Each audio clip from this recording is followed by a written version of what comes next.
Yo, NBA fans! Present sa larong to ang Hall of Famer at Spurs legend na si Tim Duncan. Kasama pa ang kanyang asawa na sobrang ganda at literal na sobrang Latina. Napaka-importante ng game na to para sa Warriors. Kailangang maipanalo para makatakas sa play-in. Wala pa naman itong si Gary Payton Jr. dahil sa kanyang injury. Huwag na nating patagalin pa.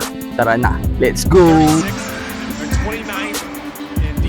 Simula pa lang ng laro ay bibigyan agad sila ng magandang dunk ni Jimmy Butler. Maaga rin magpapakitang gilas itong si Podziemski.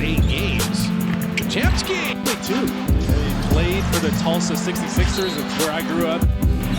Oh, Podziemski, pump fakes. First quarter pa lang, pinapahirapan ng Warriors ang Spurs. Parang mga snatcher sa Quiapo, galing magnakaw ng bola. Lalo na itong si Butler. Pero parang hindi lang ata bola gusto agawin ito eh. Kung nakita ata ang asawa ni Duncan, ganado. Kaya nga titingin-tingin pa. Hinahanap pa ata ayo. Kinakawawa ng Warriors ang Spurs. Parang ayaw nang pahawakin ang bola eh. Took a beat, held up. They throw it into Butler to lay it up top. Keldon Johnson again after a couple buckets, but Keith Santos, hey, give Draymond an easy one. So Wesley, that quickness back out to Mamush Kelishvili. Sidestep three, and he passed it instead. Buddy Hield working on a 2-on-1, and Buddy will launch. Bago matapos ang first quarter, makakadalawang sunod tong big man ng Warriors sa si Quinton Post. Itong at buzzer beater pa. First quarter pa lang, 42 points na agad itong Warriors. Resulta ng mga steals nila. Pero hindi pa tapos si Jimmy Butler at ang Warriors. Ay nadiretso ang arangkada nila pagkagaw nitong bola. Second quarter ay magpaparamdam na itong si Steph. Umpisahan ng 3, syempre. Mabibigyan siya ng ISO, malupit na mga dribble moves. Nice screen ni Butler, bubukol ng isang malayong 3. Pista mo na! Pinatahimik ang crowd eh. Hindi makaingay ang Spurs.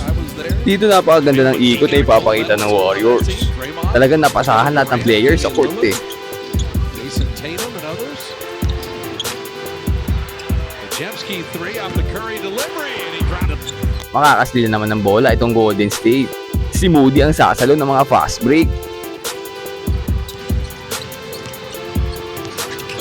Moses Moody, corner 3, and so is Moody.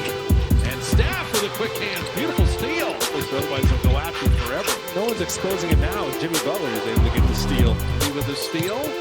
Steph with the trail 3. And Moody laying it up and in. How they haven't been doing that. Nakapagtala ng 18 points si Moody sa larong to.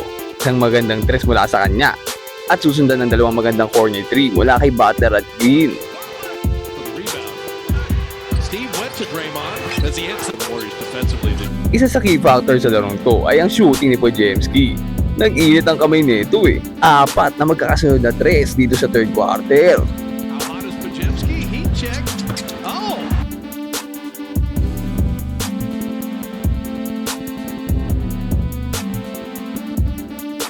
Tingnan nyo at tuwang-tuwa si Kerry.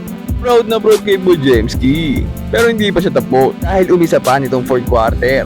Nakuha niya ngayon ang career high niya na 7 3 sa isang laro. Nainggit naman itong si Buddy at siya naman daw ang i-score. Pinagtitirahan sa mukha itong mga player na hindi ko nakilala. Tambak na kasi eh. Pinasok na ang mga bangko. Buddy Hield. Up 6. Oh boy. Tingnan nyo pati si Kevon Looney na sentro nila. Ito bukol din ng 3. Kevon hits that 3. Pop out of it. Kaya nagkagulo ang bench ng Warriors. Tuwang-tuwa sila eh oh. Maging si Looney na pangiti na lang. Natapos ang laro sa score na 148-106 in favor of Warriors. Napakataas na scoring.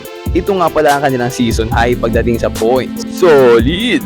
Dahil sa panalong to ay umangat na ulit sila sa number 6. Safe na at makakahinga na ng konti ang mga Warriors fans. Sa ngayon, susunod na laban nila ay si Ja Morant at ang Memphis Grizzlies, nakasalukuyang number 5 sa standing. Kung matatalo bukas ang Memphis sa Celtics, ay mauungusan pa sila nitong Warriors sa number 5 position. Kayo ba? Tingin nyo ba kakayanin pa ng Warriors na makaangat sa standing? Comment down below and mag-subscribe ka na rin sa ating channel para lagi kang updated sa mga latest NBA happenings. Ayun lang for today. Peace out and God bless.